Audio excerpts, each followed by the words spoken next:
Querido, se habla mucho del elitismo y la teoría de las élites habla de que poco se puede escalar socialmente si no eres nacido en una élite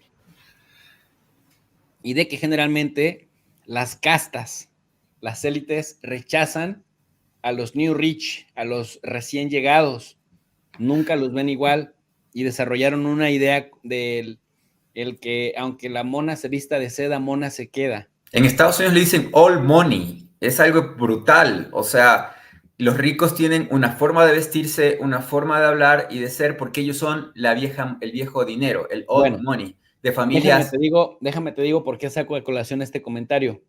Porque en Europa siguen gobernando los mismos y los nacidos en las castas. Nada más basta ver los apellidos que han gobernado los principales países de Europa y que de pronto, con excepción de Rishi Sunak en el Reino Unido, que ya después vimos que era un rico de la India o de padres millonarios de la India, de familia millonaria también por parte de su esposa. Entonces, este rechazo y este desprecio por los demás y esta desconexión de la clase. Déjame te pongo una fraccioncita a ti y a las miles de personas que ya nos escuchan de Vladimir Putin, que no viene de la élite, que no viene de la aristocracia, que no viene de los grandes reyes, de los grandes zares, ni de las grandes cunas de seda. ¿De dónde viene Putin? Chécate este dato y luego me dirás si también hay bastante celo y bastante bronca con Putin por esta razón. Ha mencionado a mis padres. Eran gente muy ordinaria, en el verdadero sentido de la palabra. No solo de la clase trabajadora, fueron trabajadores toda su vida. ¿Y cuál era la profesión de su madre? No le pregunté eso antes. Bueno, su profesión, ella no tenía una profesión. Era prácticamente una jornalera o una peona. ¿Quiere decir obrera? Sí, puramente obrera. Ni siquiera tuvo una educación secundaria completa. ¿Y su padre? Padre tenía una educación secundaria técnica. Era mecánico en una fábrica. Un intelectual de clase obrera, diría yo. Vivíamos muy modestamente. No viene de la élite Vladimir Putin. ¿Crees que sea una variable que también genere o nos explique el desprecio que sienten los europeos por él? Y el caso de Xi Jinping es igual.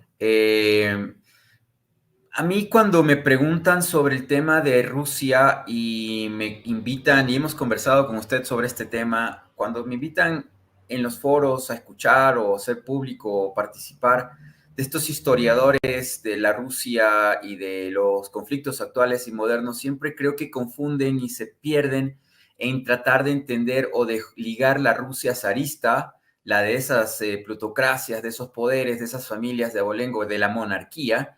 Zar viene de la palabra César en ruso, y después quieren juntar esa Rusia con esta Rusia, ¿no? Y esta Rusia es un producto doloroso, un rezago de la Unión Soviética. Lo que queda de la Unión Soviética es la Rusia actual, y estar luchando, esta sociedad rusa está buscando su espacio y su camino. Esos más de 100 millones de rusas y rusos están buscando su camino, y en medio se encuentran el choque cultural de Europa y de la anglósfera, que los ve surgir y les tienen miedo y por eso los quieren desgastar.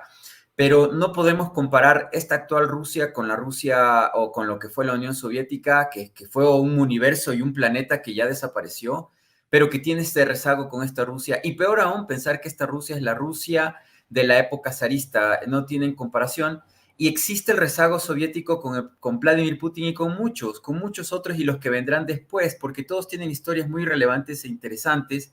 Todos vienen de estructura educativa de la Unión Soviética, conocen cómo fue la estructura del Politburó, y no quieren que se repita aquello, y si no son soviéticos es porque tienen nuevamente el temor de que los atosigue el planeta. Entonces, me parece a mí que es un gran ejemplo lo que significa la Rusia actual, que se debate con ser capitalista, pero que tiene una estructura industrial, académica, obrera, civil, soviética, y que Putin es lo único que ha logrado engranar y ajustar o ligar, unir lo que era la Unión Soviética con lo que es la actual Rusia, y por eso es que no han encontrado los rusos, ni siquiera Vladimir Putin también creo yo, un camino que fuera diverso posterior a esta etapa. O sea, Putin y compañía, porque no es solamente él, son los que han logrado mantener esa estructura que ha permitido que no entre en guerra civil la estructura de todo lo que es la Federación de Rusia.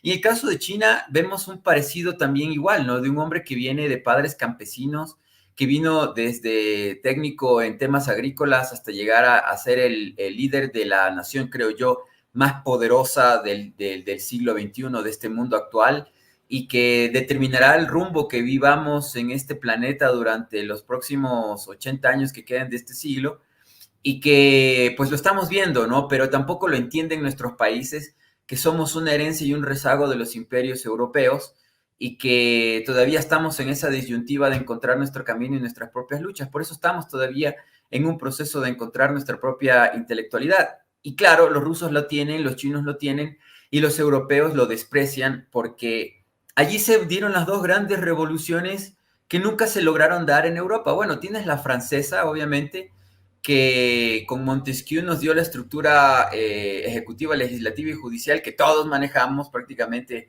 Es una cultura francesa en todos los lados, pero ya estamos teniendo matices, ya estamos teniendo ciertos cambios, como el caso de Evo Morales con el MAS en Bolivia y con su constitución de 5 poderes, el caso de Hugo Chávez en Venezuela y sus 5 poderes, y ha querido ser aplastado todos esos procesos a través de la anglosfera. Vemos una Venezuela totalmente aplastada con sanciones y con una guerra blanda. Ahora yo ya la llamo guerra blanda porque no se están disparando con Estados Unidos, pero sí hay una guerra en todos los sentidos, comunicacional, estructural, financiera, bancaria y comercial contra Venezuela, y la tienen prácticamente en soletas, prácticamente lo mismo que pasó con Cuba. Entonces somos ese rezago, somos esa estructura que no ha encontrado esa unión, porque hay que decir también, China es un montón de naciones en una sola gran potencia, y Rusia también es una federación de naciones que está en una sola gran potencia, ¿no? Y en cambio nosotros todavía estamos en una especie de republicanismo que, gracias a medios como tu profe de Rey, empezamos. Yo estoy viendo cuando escribe el público con mensajes y comentarios y que dicen, bueno, sí, recién empezamos a hablar de todas estas cosas hace unos cuantos años y a tratar el tema del americanismo como nosotros los americanos, no solamente los estadounidenses, de las cosas que nos han hecho y que nos han pasado a nuestros padres, abuelos, etcétera, las dictaduras, Plan Cóndor, la guerra infame en el caso de México contra los procesos de revolución de inicios del siglo XX. Todo eso recién los hemos tratado. Me parece impresionante que el Internet y el YouTube ha permitido que medios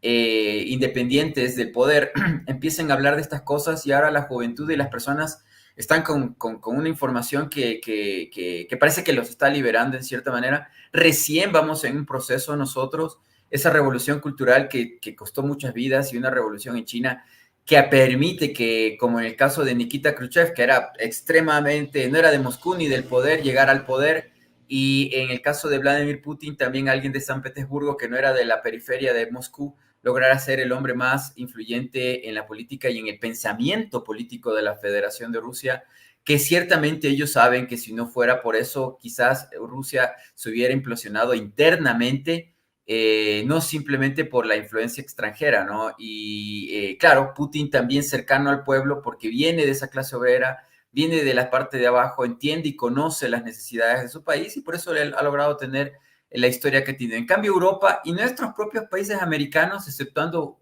honrosas excepciones, tenemos una plutocracia, una famosa élite que le preguntaba a una académica amiga que está en México, y le preguntaba y le decía, ¿tienes cuidado cuando te preguntan de dónde eres y te hablan de Ecuador? Y me dice que muy rara vez, y que me comentaba ella que lo que más vergüenza le da como ecuatoriana es que cuando la gente habla con ella le dice, tu país, el de la embajada, sí.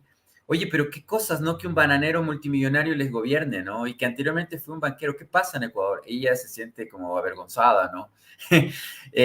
Con vergüenza ajena de todos los ecuatorianos, pero no solamente es Ecuador. Paraguay nunca ha tenido un proceso de alguien de abajo que gobierne con los sindicatos, como ha pasado con Brasil, con Lula y en el caso de Evo. No tenemos esas facilidades, no tenemos esas posibilidades. El cambio social en nuestros territorios es muy, muy difícil. Yo decía, por ejemplo, en el caso de la familia Noboa, que creció y se hizo rica con el camino de mafia y de cosas corruptas, igual que la familia de Lazo, que en estos últimos años vemos que no hay un movimiento social, no existe ese sueño del capitalismo de que una persona pobre logra llegar a tener riqueza, estatus social y que llega a ser presidente sin haber hecho nada ilegal o injusto o incorrecto. Más bien vemos una crisis del capitalismo en donde los jóvenes prefieren morir jóvenes, pero ser narcotraficantes y tener lujos hasta que de repente les disparan o van a la cárcel, ¿no? Entonces, estamos en una crisis del capitalismo en América, se nota, es claro, es real. Y en Europa, la estructura de larga data trata de mantener esa estructura con la misma receta de siempre, la guerra, ¿no? Y la guerra es lo que hace que la plutocracia siga acumulando riqueza en grandes bancos antiguos, vendiendo armas, traficando con personas y con influencias y diciéndose ellos como los únicos que pueden gobernar, ¿no? El caso de Francia es patético, en donde el pueblo vota por una alternativa a quienes gobiernan y Macron dice, no me importa, voy a poner un primer ministro de la ultraderecha y si votan lo que votan no me importa, yo sé cómo juego con la democracia en el país. Reino Unido es una historia parecida, Alemania, y aquí también hay que mencionar algo que nos engañaron y nos engañaron muy bien desde la academia y desde los medios y desde la política. La famosa socialdemocracia o el centro o los centristas, ¿no?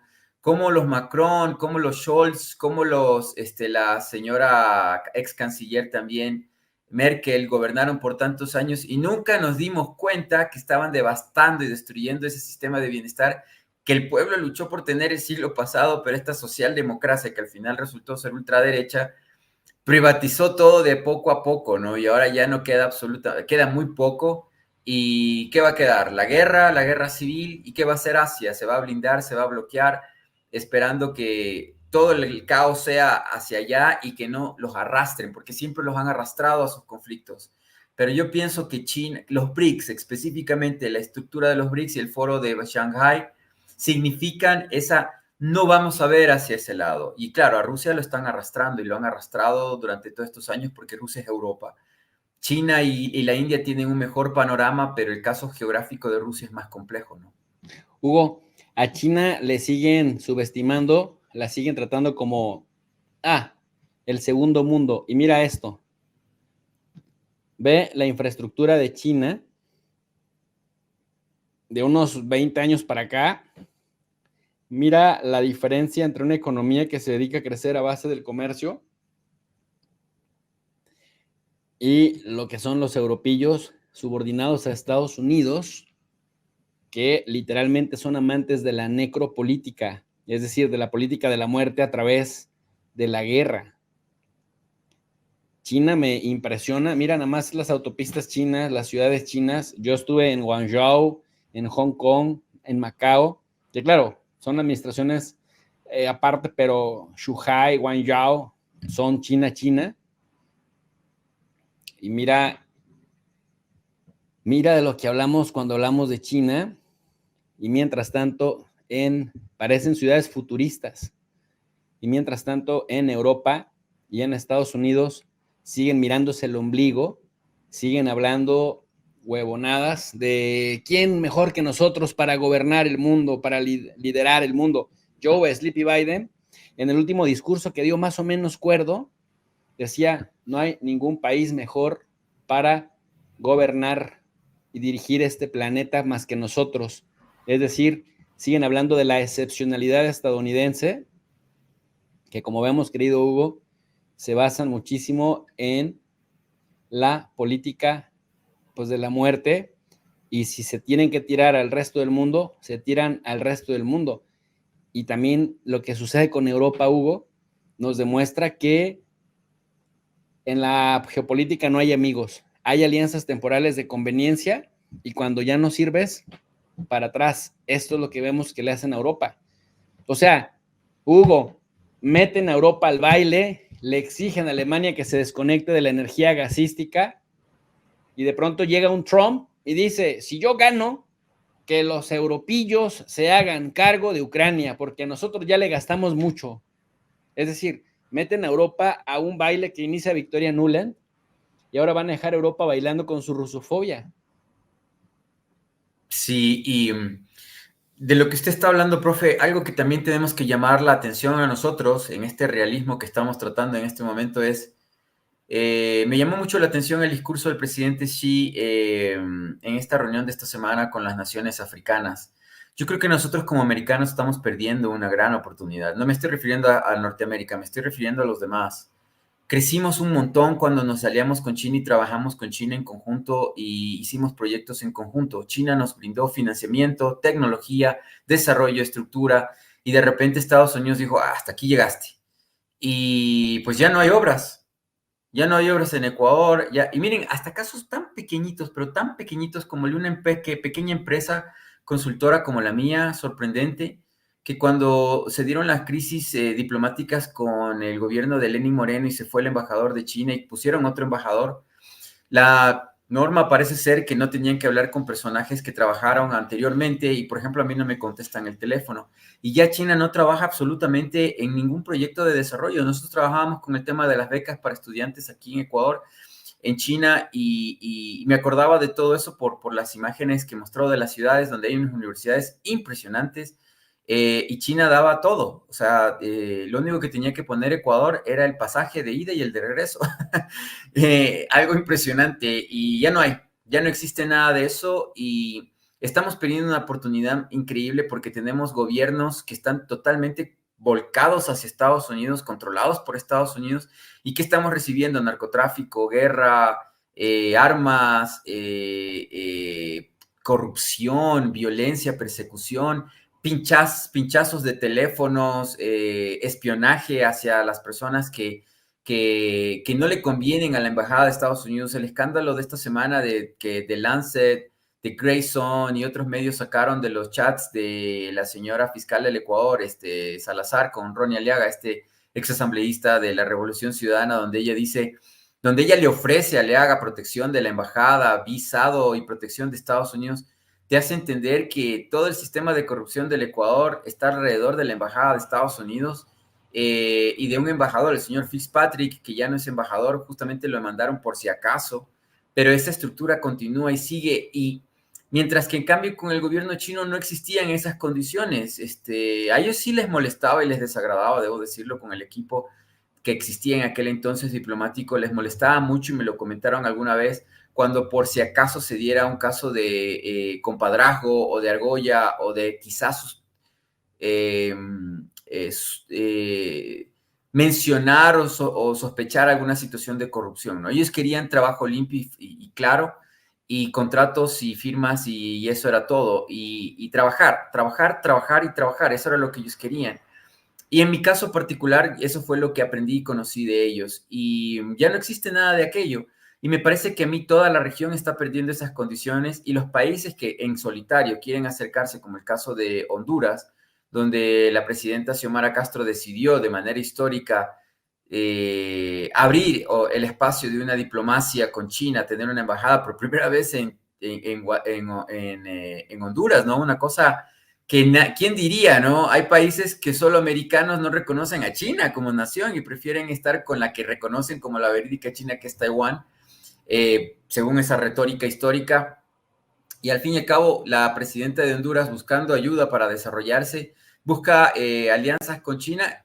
¿Y qué pasa? Ahora tiene tambaleante su gobierno y potencialmente en horas o días, posiblemente intentos de golpe de Estado desde la cúpula militar, etcétera, que es la que siempre se utiliza, ¿no?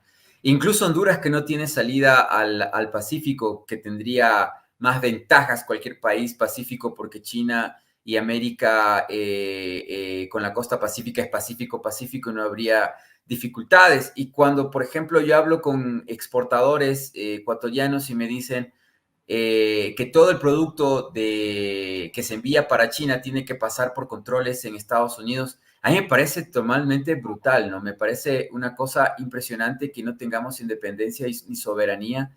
Y ahí está don Olaf Scholz, que por cierto es un fracaso político, ya lo hemos dicho aquí. Me parece a mí que Alemania requiere su pueblo un despertar, y encontrar que todo lo que le han dicho es bastante falso, pero el proceso de comunicación que se ha hecho en Alemania de pelea contra Rusia, ¿no? Esta rusofobia, como se la ha sabido denominar, realmente ha sido un trabajo muy extenso, muy fuerte. Usted lo sintió bastante cuando estaba en Europa y creo que todavía no empezaba lo de Donbass y pues había una campaña brutal. La última vez que también yo había estado en Europa, toda la Unión Europea había por todo lado carteles, imágenes con el pretexto de lo de Crimea, que había que ir contra Rusia, ¿no? Y ahora ya están contra Rusia, ya están peleando 2 años y más contra Rusia. ¿Y cuál ha sido el logro? ¿Cuál ha sido el objetivo conquistado para Europa con respecto a la guerra en Ucrania? Que hayan muerto miles, por no decir números más grandes, de soldados de Ucrania y de Rusia en algo que pudo haberse evitado. La aplicación de armamento que Rusia lo tenía solamente en planos y que no tenía necesidad de desarrollar y que ahora en cambio ya las está aplicando en una manera militar, misiles hipersónicos, bombas de racimo, estas famosas termobáricas que son capaces de incinerar edificios y ciudades, todo ese tipo de cosas los rusos no las habían usado. Las habían desarrollado posterior a la disolución de la Unión Soviética, como el caso de los Iskander. Nunca los habían aplicado en una guerra, ni siquiera en Siria, y ahora los están usando. Y eso es lo que provocó esta guerra con la Federación de Rusia, Europa, ¿no? Y la OTAN. Dicen expertos, analistas, otanistas, ¿no? De que Rusia subestimó las capacidades de Ucrania de defenderse, de aguantar, de sustentar un conflicto contra ellos.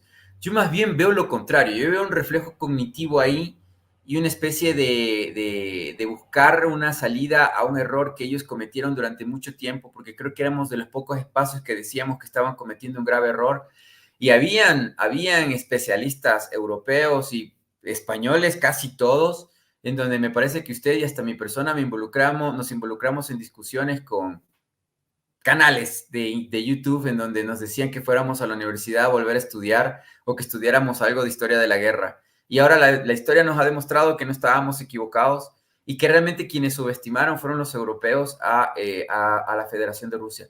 Yo creo que los estadounidenses siempre tuvieron información clara de cuál era el potencial militar de la Federación de Rusia, pero encontraron que la única forma de debilitar y de volver a Europa dependiente de Estados Unidos en este nivel es la guerra de Ucrania, porque el 20% de lo que ha utilizado Ucrania en la guerra ha sido las dotaciones de Europa, y ese 20% ya se acabó para Europa y Estados Unidos es el que fabrica. Entonces Europa ahora tiene que comprar por miles de millones de dólares armamento de fabricación estadounidense y de aliados como los británicos o los australianos. ¿Y qué queda para Europa, no? O sea, eso es lo que me pregunto yo, porque ya dicen Ucrania después de esto va a quedar endeudado. ¿Y Europa? Europa va a tener todo un siglo o sea, Europa es en la Nueva América, de México hasta la Patagonia. O sea, van a tener deudas eternas, imposiciones del Fondo Monetario Internacional o del Banco Mundial. O sea, realmente están en una condición bastante compleja. Mientras nosotros, en verdad, tenemos una grandísima oportunidad de poder acercarnos comercialmente y también financieramente con los BRICS. Brasil ya ha tenido un gran paso, un gran salto, y creo yo que los demás países de América deberíamos ver y entender que este siglo es el siglo de China y de la Federación de Rusia, y por qué no también mencionar a India en el camino. Y que quien piense que todavía Estados Unidos tiene un as bajo la manga o el Reino Unido, en verdad va a perder el negocito. O sea, así de fácil, como meter tu dinero en Wall Street y después perder todos los ahorros de tu abuelo. Así de fácil.